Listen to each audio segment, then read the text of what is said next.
Breaking news, नई corona virus. सुनिए जी, corona की टीवी पर बार बार ब्रेकिंग न्यूज आ रही है। कुछ समझ ही नहीं आ रहा है कि क्या हो रहा है। हाँ, यह एक नया वायरस निकला है जिससे लोग बीमार हो रहे हैं और अभी इसके बारे में इंफॉर्मेशन भी बहुत ही लिमिटेड है। व्हाट्सएप पर भी बहुत मैसेजेस आ रहे हैं। कोई कहता है कि ये फ्लू की तरह है और कोई कहता है कि अब पूरी दुनिया का अंत हो जाएगा। हाँ, मैं भी सारे मैसेजेस पढ़ रहा हूँ।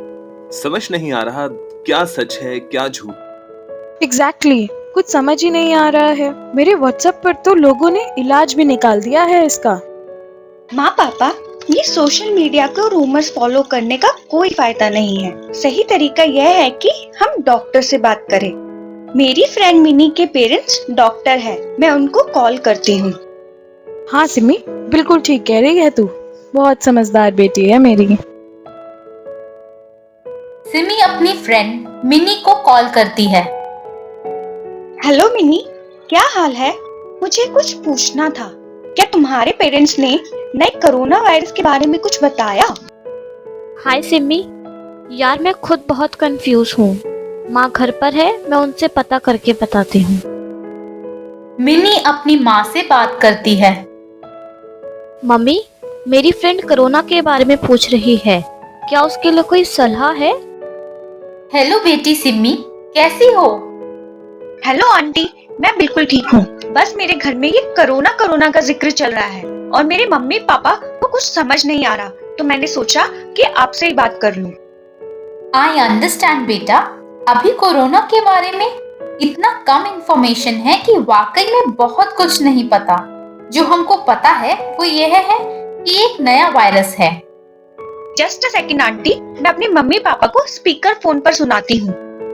यह कोरोना वायरस सार्स की तरह ही एक वायरस है। इसकी इंफॉर्मेशन कम होने के कारण ना तो इसकी कोई दवा है और ना ही कोई वैक्सीन। इसी वजह से यह एक बहुत बड़ी प्रॉब्लम बन गया है। पूरी दुनिया के साइंटिस्ट इस बीमारी के बारे में स्टडी कर रहे हैं। क्या डॉक्टर साहब, अब हम सब मर जाएंगे? अरे नहीं भाभी जी, ज्यादातर लोगों को बहुत हल्के सिम्टम्स होते हैं। 80% को बहुत हल्का खांसी या बुखार होता है। 15 से 17% केसेस को हॉस्पिटल ट्रीटमेंट की जरूरत होगी, निमोनिया या और कॉम्प्लिकेशंस के लिए, और कुछ की डेथ भी हो सकती है। चलो, काश हम उन 80% में ही आ जाएं। ज्यादातर सीरियस बीमार होने वाले या तो 70 साल की उम्र से ऊपर हैं या फिर वो जिन्हें और बीमारियां हैं, जैसे कि हार्ट डिजीज, डायबिटीज, कैंसर के पेशेंट्स। लेकिन यह मालूम होना जरूरी है कि यह इन्फेक्शन यंग लोगों को भी हो सकता है। वो यह ना समझें कि वो बचे रहेंगे और वो यह इन्फेक्शन दूसरों तक, स्पेशली अपने घर के सीनियर मेंबर्स को लगा सकते हैं। ओह, लेकिन सबसे पहले यह समझना जरूरी है कि यह फैलता कैसे है। हाँ आंटी, ये जानकारी बहुत जरूरी थी।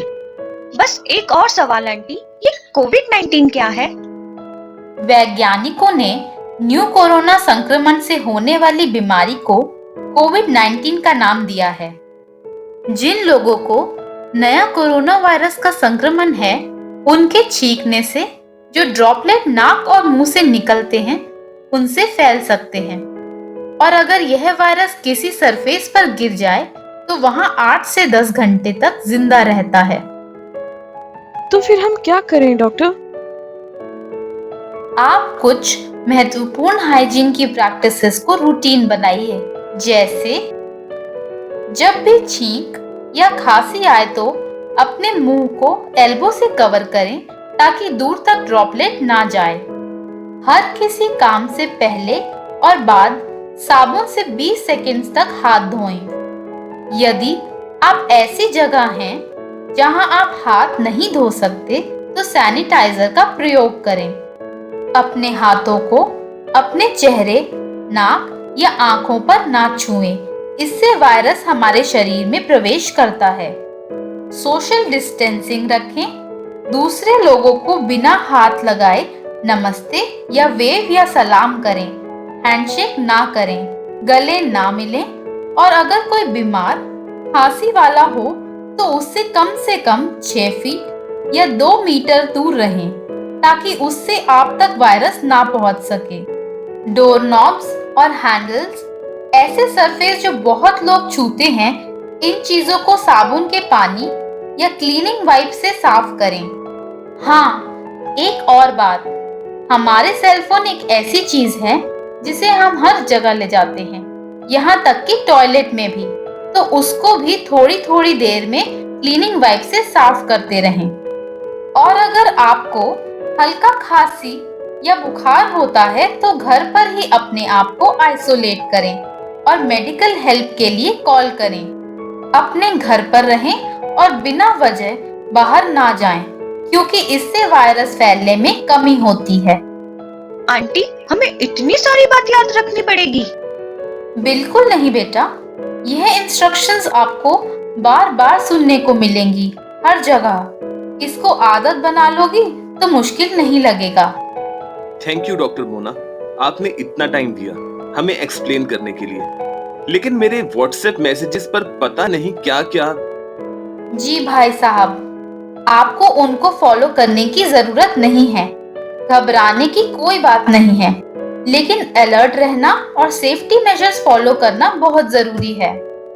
थैंक यू डॉक्टर मोना, आपकी बातों से बहुत तसल्ली हुई हमें। हम लोग तो बहुत टेंस होते जा रहे थे। टेंशन ना लें, लेकिन एहतियात बरतना जरूरी है, ताकि यह वायरस और लोगों में ना फैले, खास तौर पर उनको बचाने के लिए जो ज्यादा वल्नरेबल या खतरे में हैं। डॉक्टर, आपसे एक रिक्वेस्ट है, आपके हॉस्पिटल में तो बहुत मास्क होते हैं, हमको भी एक मंगवा दीजिए। बाहर तो शॉर्टेज ही हो गई है मास्क की। बीना भाभी, आप लोगों को मास्क पहनने की जरूरत नहीं है। यह वायरस हवा से नहीं फैलता।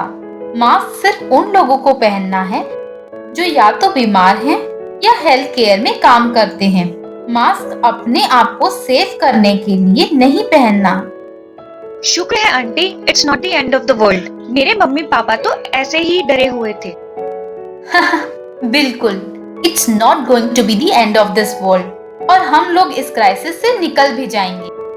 थैंक यू डॉक्टर मोना, आपकी इस इंफॉर्मेशन के लिए। क्या आपको भी समझ आया कि कोरोना से बचाव के लिए क्या क्या करना चाहिए? कोरोना से बचाव के लिए अपने हाथ को साबुन से 20 सेकंड्स तक अच्छी तरह से धोएं। छींक या खांसी आने पर अपने बाजू से मुंह और नाक को ढक लें। आपस में 3 से 6 फीट की दूरी रखें। दरवाजे और कुर्सी के हैंडल्स और टेबल को अच्छी तरह साफ रखें। अपने घर पर ही रहें और भीड़ भाड़ से बचें, ताकि हम सब कोरोना वायरस को फैलने से बचा सकें।